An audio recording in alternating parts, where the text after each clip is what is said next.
My humble respect to Guru Mahan, Guru Piran Sivasankaran, Guru Piran, fellow Jnanis. Today I'm going to continue the final part of this chapter 24, which is about dreams. And the last time I covered, what dreams were, and I said, look, it's always good to define what dreams mean. And I covered, this notion of the first part, which is actually a series of thoughts and images that we get during sleep. And I explain why these things happen. But today I'm going to cover the second part, which is actually about how dreams have another meaning, which is aspirations, ambitions, and ideal. And sometimes people get confused. They say, well, if you take a spiritual path, you should not have any desires, aspirations, and so on. Well, that is one school of thought. Mahan and other great saints have said, look, one can have aspirations and desires as long as one can learn to fulfill it, divinize every desires or aspirations in life.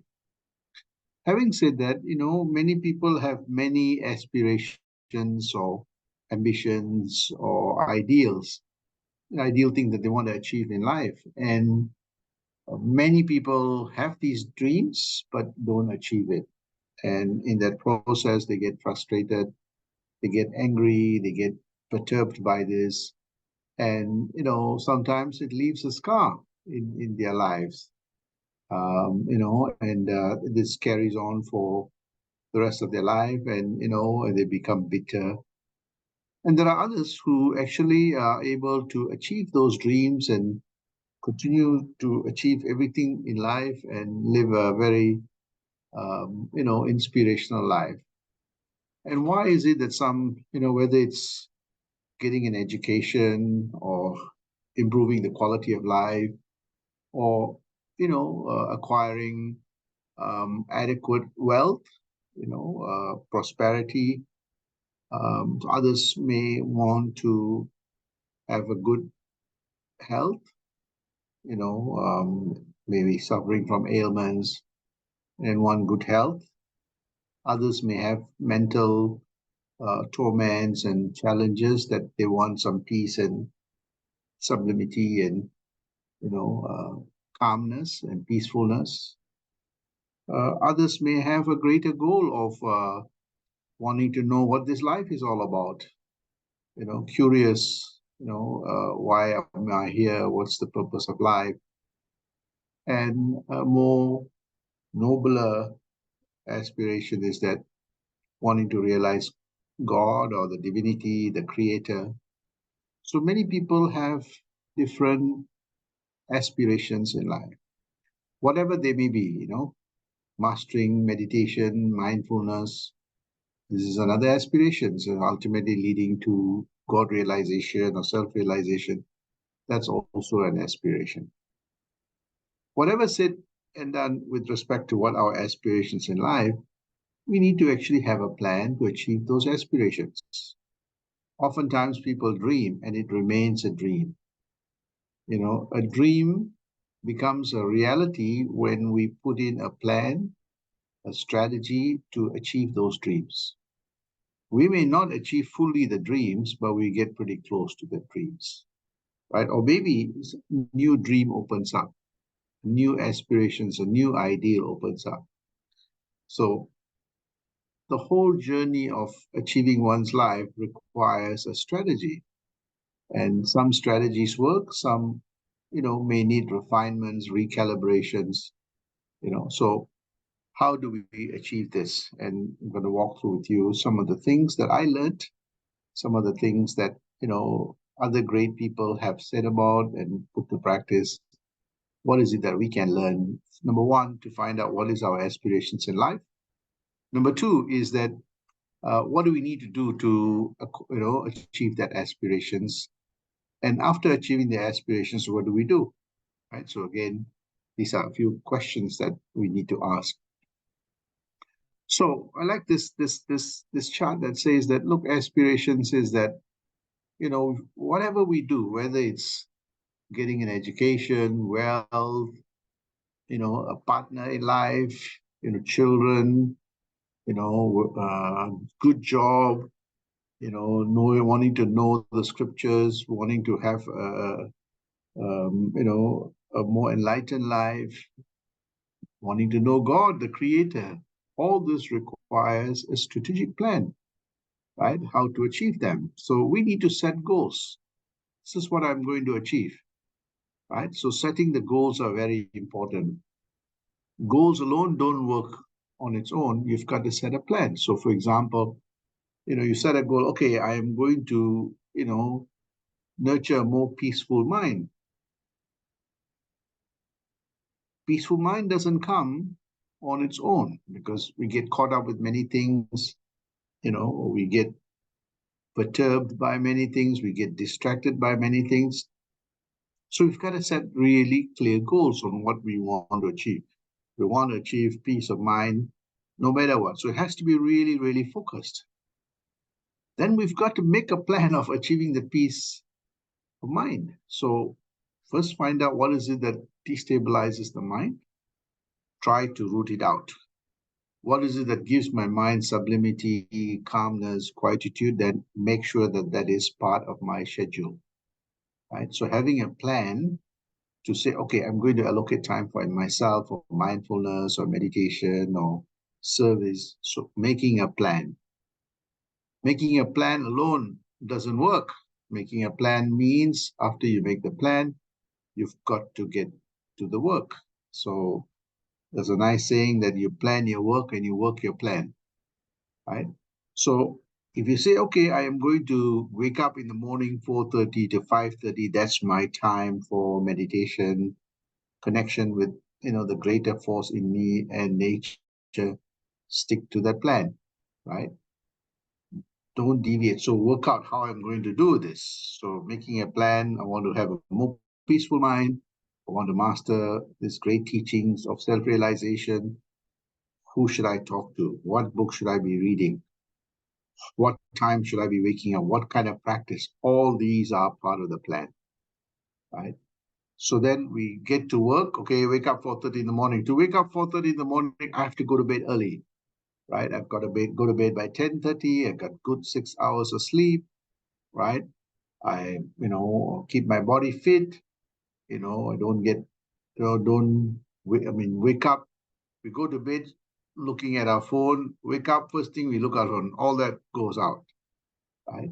So having a set of things that you work your plan, that's really important.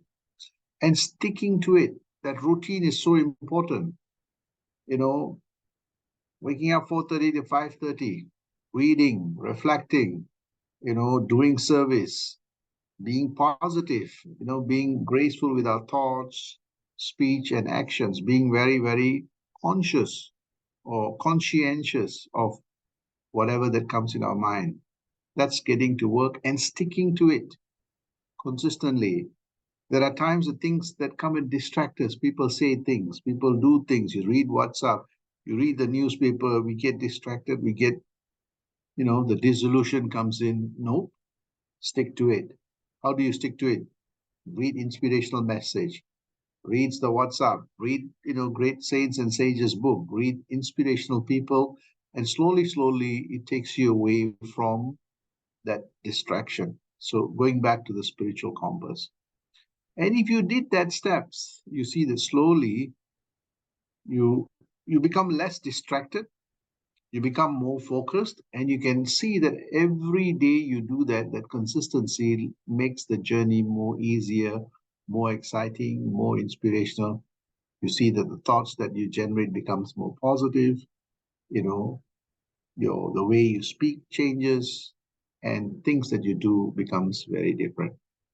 So this is what requires, and this is not a 1 year or 3 years or 5 years. It is a lifelong, uh, plan that you need to put in place. And every day, your goal becomes more and more closer. You'll be able to achieve that goal. So whatever you set, and the goals expands. The goals get deeper and more richer than what you originally set out for.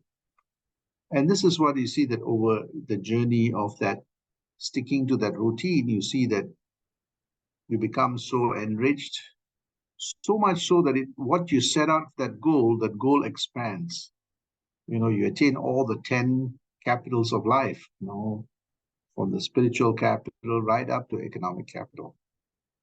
So that requires us to be really smart. This is this thing. We've got to be really, really specific in what we want to achieve in life. Is it money? Is it wealth? Is it happiness? Is it enlightenment? We've got to be really, really specific, right?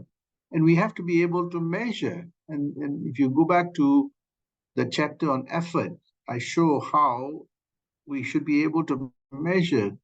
If we did this, improve every day by 0.05, you see that within 4 to 5 years, you're completely a different person. You become more inspirational, more positive. Of course, if you have smaller growth in this kind of mindset, it'll take a longer time.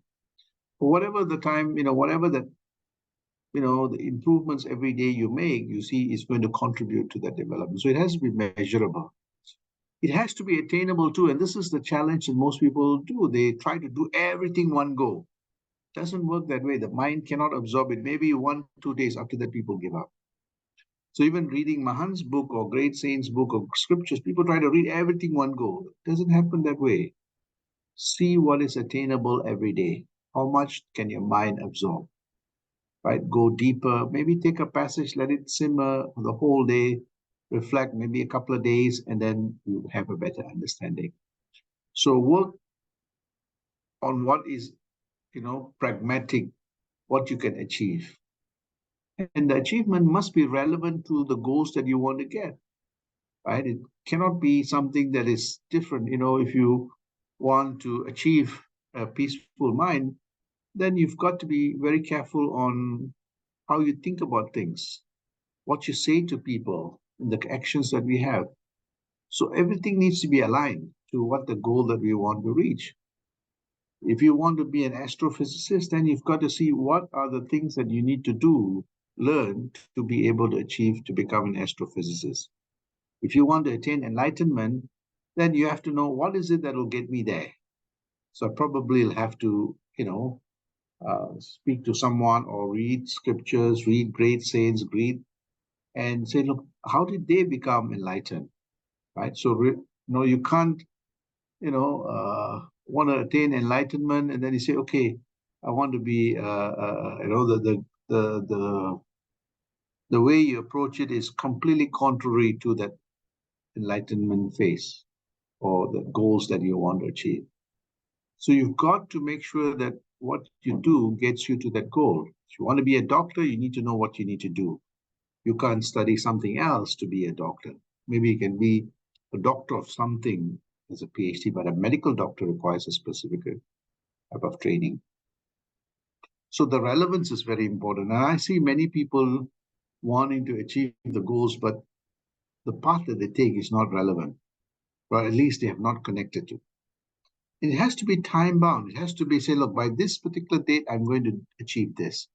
By this particular date. So it has to be time bound, measurable, and you can experience the changes that you have, experiencing. So by this date, I want to achieve this. At least let me try. I may not achieve it, but at least I have a goal that I set to be able to achieve this. And you see that Mahan actually put a goal for everyone. You see, within 10 years of this practice, you should attain enlightenment or mukti. I'm not sure how many people are looking at it and saying, look, okay, 10 years of my initiation to this practice, this way of life, I should be enlightened. I should be, peaceful. I should be inspirational. And I should actually be a very calm, cool, kind, this having the GP Mahan's values, this gratitude for life, the grace and the goodness and the godliness. I should be feeling it within me. I should instill the patience, perseverance, persistence, and the practice every day, consistently. I should be able to master many things, including mastering myself. I should have that awareness of that power within me. Over time, it's not something I seek outside or something that I'm seeking for recognition from outside. It's actually from within, right? That we get that power. So this awareness of that self, humility, you know, do we be kind of, not have the pomp and pageantry of life? It's just, the humbleness to say, okay, I am learning. I may not know everything, but at least I want to learn from everyone. That humility, right? And then the agility of the mind, right? Operating in different level. Before you could not operate at a particular level. Now you can operate at every level, a broader level of engagement, or what we call interactional sadhanas. And so that agility, then finally that nobility. You see that nobility within your thoughts and actions and your speeches, and also you see the nobility in everyone else. You're less critical of people. You're willing to learn from everyone. So we see that when we set this part of, planning our work and working our plan and sticking to it and doing it in a very smart way, we see that slowly every day we start getting closer and closer to that attainment. I like this nice quote by Robert Browning, which says that our aspirations are our possibilities. Right? When we aspire to achieve something, it enables the mind to start putting in plans to achieve that possibilities. So first start off with that aspirations to achieve what you want to achieve and put that plan. So the aspirations are our possibilities. We have not realized it, but that's the possibility. But that requires a plan of action to action out that plan. If you see, I like this quote by Einstein. See, many people have many goals. As I said, you know, uh, being rich, having a lot of properties, having a good family life, having a good job. Many people have great aspirations. But I like this quote by Einstein. He says that I want to know how God created this world. That's what his aspirations are. That is what is his desire, wanting to get into the head of God and say how, or the creator, how it was created. He says, I'm not interested in this or that phenomenon, in the spectrum of this or that element. I want to know God's thoughts. The rest are details. So what he's trying to do is he wants to be able to understand the creator and the creation that has been created by the creator. And he says, look, if I know God's the creator, then I will know how the universe operates. So what did he do? He set out a plan that he wants to know how the universe works. Right? He says, once I know God's thoughts, the designer's thoughts, then I will know how he designed this universe, including how he designed me. Right? So that was his aspiration. So now what did he do? He essentially started having that wanting to discover how the universe came about. So he put in a plan, took what is relevant, learned the mathematics, and slowly, slowly, he was standing on the shoulder of his predecessors, which is, Newton, who discovered the celestial, dynamics. And Einstein says that I stood on the shoulder of Newton to discover relativity, how space-time continuum, how the universe operates. So it came with that smart, specific, what he wanted to achieve, measurable, and slowly, slowly, he won the Nobel Prize for some of the discoveries, right? And he left astrophysics and humanity a better understanding of this universe, how all this came about. And subsequently, there were more scientists like him that tried to push that boundary of knowledge putting in the effort to be able to achieve their desires of wanting to know a little bit more about this universe and God and the Creator and all the creations. That little bit led to a big step in many areas. Our Mahan too captures this beautifully. He says that, even Mahan, when he was at the age of 11 years old, he had a desire to know who is greater than God. From the age of 11, he set his path to be able to discover this divinity. Kept relentlessly searching, reading, reflecting until he met someone who showed him the path. The moment he got it, everything changed for him.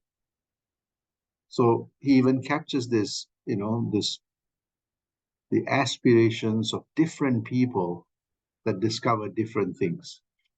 He captures this, when you look at a devotee, the devotee only wants to see that God, that whatever form of that God that, want to get the grace of that God. And the devotee puts in so much effort to be able to discover God or the deity. And interestingly, slowly, the devotee's lens becomes that deity's lens or the deity itself. And they see that deity in everything. Everything becomes that form. So there was this desires that a series of actions sort of put in place, and they see God in, all the different forms of God, right? In everything that they see. So there is an effort. That's what the most devotees, that's what their plan is, their desire to achieve those plans. A scientist is the same thing too. They put in so much effort. They want to know what is the building blocks of this universe, and they put in so much effort, and they discover atomic structures and all those things. And that's what leads to, and there's a series of steps that they take to achieve that discovery, and that still continues. During Mahan's time, the discovery of atom was very big. Today we know that we've gone beyond the atoms, right? Quarks and so on. But there was a desire to know the building blocks of this universe. And through that effort, they discovered that. In the same way, a philosopher puts in a lot of effort to discover the state of the mind. Where does all this come? So it must be coming from our mind. Let's explore the mind. So we saw many philosophers like Jung and including Mahan and Freud and others started, discovering what is this that we are seeing? Is it a projection from within us or is it external? And they put in an effort to discover what's reality. And this is what a philosopher is. They want to be able to understand life from their own perspective. So all three are looking at life from their own perspective, putting in various effort to discover. The devotee sees everything a manifestation of God. A scientist sees it as part of, atoms and molecules and quarks and strings now. Philosopher sees all this as a state of our mind. So mind plays a key role. Finally, people like Mahan started seeking aid. If God is infinite, omnipresent, then God, that infinite, omnipresent God, must be within me too. So the journey started with trying to discover that divinity within themselves. And ultimately, they discovered techniques and methods to enable them to discover that inner substratum, the divinity. What's really fascinating in all this is that we learn a scientist uses the telescope to gaze the stars to see how the universe out there is, what is nebula, black hole, beginning of the universe. Similarly, a life scientist will use a microscope to see the most minutest things. So one uses a microscope, the other one uses a telescope. But the Mahans and the philosophers use what they call inner scope to rest, to rest how, Uh, we have rockets that land on the moon and planets and so on. They use their mind to land on the soul substratum that gives rise to everything. But there is a journey to be able to discover that. The effort of seeking that infinite divinity within themselves and seeing it everywhere else. So it requires effort. So finally, to conclude, we see that dreams can be achieved. You can achieve many, many things in life, whether it's, physical health, mental health, financial health, family health, which is really important because you see that in many families, we see fragmentation, unhappiness. So family health is also very important. Of course, one's own spiritual health is also crucial. All this requires having that bigger aspirations of how we seamlessly connect with everything. And I covered this, this whole idea of, us being connected to everything that is around us and within us. And I really like this quote. I use that a lot in my own work. I say that the mind is not a vessel to be filled, but a fire to be ignited.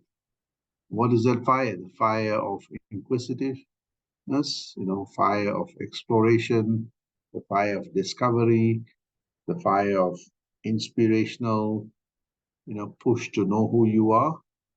So that, that you have to be able to and learn widely and deeply.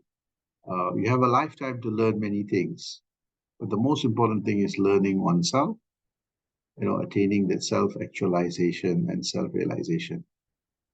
And finally, most people, they dream of peace, and some people dream of peace. If we put in the steps, we can attain peace. Some want to realize God or God realization. You see that if you put in the plan, if you have the steps that you take to have that regular conversation with the divinity in you, one fine day you realize it. But it all requires having that aspirations, dream, to be able to have that first, but having a strategy to achieve this. And this is what Mahans and successful people do. A dream will remain a dream if we don't have a plan in place to achieve those dreams.